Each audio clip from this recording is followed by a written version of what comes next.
Alors, évidemment, vous l'attendiez, les voilà, hein, les natures mortes. Alors, il y a évidemment un savoir-faire extraordinaire de Fantin, c'est quelqu'un qui a beaucoup regardé l'histoire de la peinture et qui sait bien que dans la nature morte essentielle, celle de la Hollande des Provinces-Unies au XVIIe siècle, l'intérieur est le lieu où se reflète l'accès à l'extérieur, c'est-à-dire les fenêtres. Hein. Et si vous regardez évidemment le travail de William Clyde Seda, vous avez à la fois l'exigence de transparence dans un médium opaque, hein, toujours plus difficile de rendre la transparence dans un médium opaque, et puis vous avez la thématique effectivement de l'enfermement à l'intérieur qui est évidemment contestée par l'apparition du reflet de ce qui permettrait d'accéder à l'extérieur. On retrouve ici ça chez Clyde Seda. Alors, vous avez quelques natures mortes qui sont des natures mortes un tout petit peu, effectivement, tonitruantes, comme celle-ci.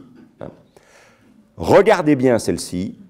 Le plus extraordinaire, c'est évidemment tout ce qui sont les plis de la nappe. Et ces plis de la nappe, si vous en souvenez, c'est exactement les grandes architectures octogonales qu'on avait vues dans le dessin préparatoire tout à l'heure de la leçon de dessin.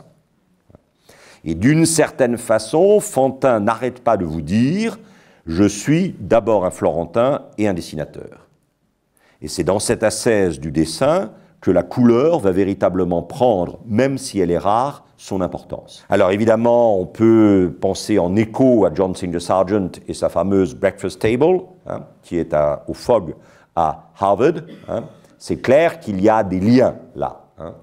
Alors ensuite, on a bien sûr des choses comme ceci, hein, que moi je trouve magnifique, la nature morte à l'aubépine et au bol japonais. Il y a toujours sur la blancheur, qui est à la fois celle de la toile et de la nappe, vous avez toujours évidemment des notes de couleur ponctuelles qui sont des fruits qu'on a déposés sur la nappe elle-même. Et puis là, sur ce fond gris, perle, absolument éblouissant, vous avez la manière dont la fragilité de l'aubépine, qui est une fleur humble finalement, ressort. Il y a fondamentalement une humilité extraordinaire chez Fantin-Latour.